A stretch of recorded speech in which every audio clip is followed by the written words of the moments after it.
Hey people, well, no matter how many times I start this over, it's just it's it, it's difficult.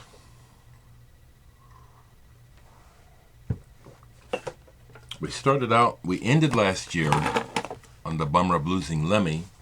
Start the year on the super bummer of losing David Bowie. It continues through everyone from Maurice White to Phife Dawg to Merle Haggard to Keith Emerson. And then yesterday, the utter shock. I mean, I know that everyone dies. I know we're all going to die, but still, what a shock.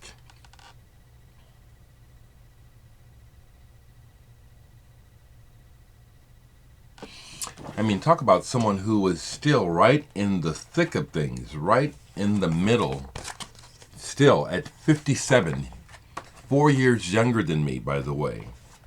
Don't think I'm not thinking about that a little bit, although I am well aware of mortality.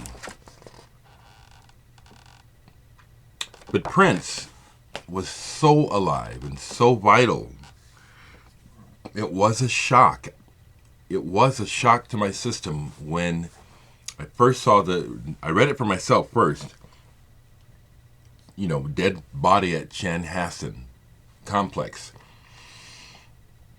And then the first person to put anything on social media that I saw where it was said that Prince is dead was my friend Jenna Morrison, who was in the band Conduits, and we were also in the band Sun Ambulance together. Just, it's just some really bright lights are going out, and just people that just mean a lot to the world, people that have brought a lot of substance. Prince is someone who is just undeniably a larger than life figure. He has done so much and represented so much for so many people above and beyond music, although the music is central. I could probably talk about him daily for a while to get all my thoughts out about Prince. To me, Minneapolis is just up the road for Omahans. It's like a 7-hour trip. And when I was younger, I would make regular trips with friends up to Minneapolis for shows to go to play. And as big as Minneapolis is, with all that's going on there, it is Prince's town. I mean, it's going to take. I think it's going to take a while for me and a lot of the people in the world to really come to grips with what a huge loss this is, and how large of a talent and an amazing artist Prince was. Just like no one can replace Bowie, there is absolutely no replacement for Prince. Makes you wonder, well, who, we're losing some truly great history-making artists. Who's next? Will there be a next? Of course there ought to be a next, but I can't see anyone in the current world of music and art and entertainment as great as the two men that I just mentioned, David Bowie and Prince. Both Bowie and Prince have been, whether I liked it or not, they've been role models. Prince is younger than me, but from the moment he came onto the scene, he's been in my conscience.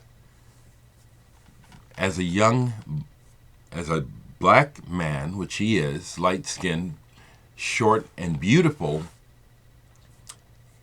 he just represented so much that I respect. The fact that he was willing to go for it. As a young man, Prince wanted commercial financial success. He knew what it took, which is basically you have to sell your ass. He did it his way with the boots and the panties and being outrageous and flirting with sexuality and just kind of really throwing it up in everybody's face. How ridiculous is it that we have such an issue about sexuality when we're sexual? What's the big deal except that we come from this history of people and an arcane mindset that wants to control others, tell others what to do, That's one of the biggest things that I loved about Prince is I've seen him live 3 times. I'm just going to just ramble, okay, because it's just too much to process, The man's dead. Prince is dead.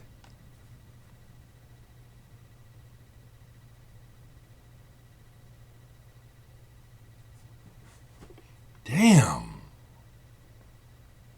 That sucks. That just sucks that the man is gone already. And so many worthless people are just still thriving and just creating absolute ruin. And we're losing major lights. Major people. Prince is the sort of artist that I don't play a lot, but he's a big influence on me. And it's all in my music. You hear my music. The band Chemicals, some of the material that they're learning of mine, I didn't know it, but they hear Prince. Oh, now that you say it, okay, I hear that in there. That wasn't what I was thinking, but yeah, there it is. It's just there, Kind of like James Brown. And, it's like if there's funk, then there's Prince in there somewhere. George Clinton, Parliament Funkadelic, they're in there somewhere. Sly, they're in that mix somewhere.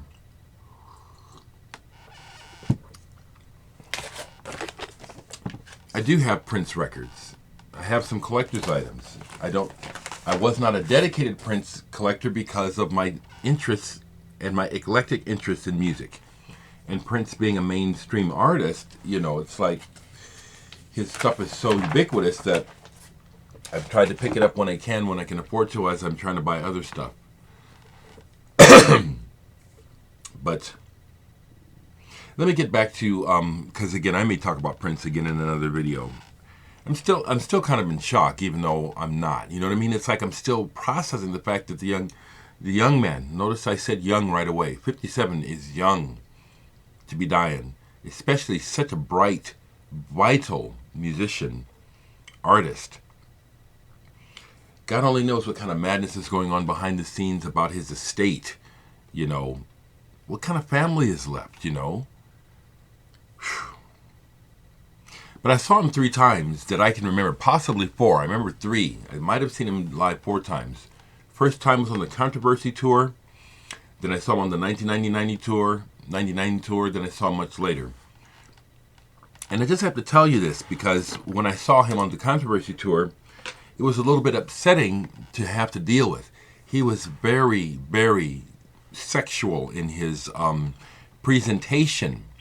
And I found myself, turned on, and it was like, damn it, what's going on here? It's like because of the programming that I was fighting, whereas you must be hetero to be okay, I was, in a quandary. Since then, I've come to realize that it's just a mindset. It's not universal reality. It's just something that was taught that won't let go, that some people have this mindset that things have to be a certain way and they need to tell everybody else to do it so that they'll be okay. But Prince, very, very daring, because the black community is so homophobic, okay? Even though we have some of the best drag queens. Anyway, let me get off of that.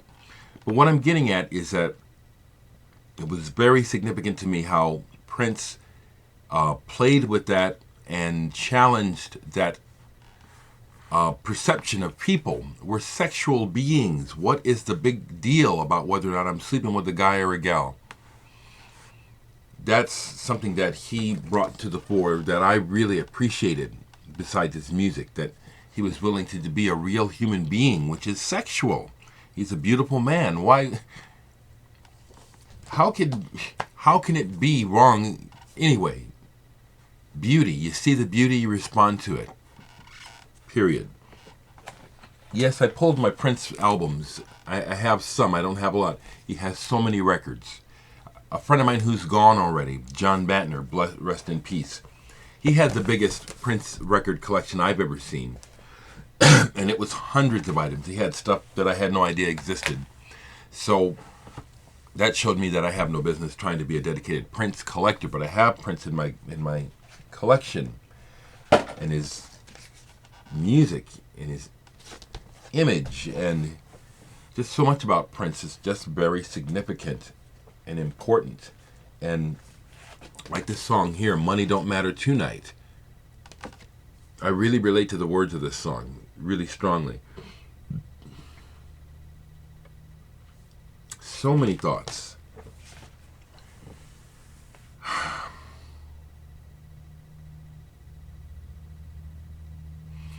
I think it's going to take a little while for the world to come to grips with the fact that we've lost Prince. And I just can't say it enough. You know, the man was a bright, shining star. Just, you know, he did a lot of good things behind the scenes, which is why he is such a good person. He just did them. He didn't announce them, he just did them. Rest in peace, my brother. Wow. Wow, I'm still tripping, y'all. I'm still tripping.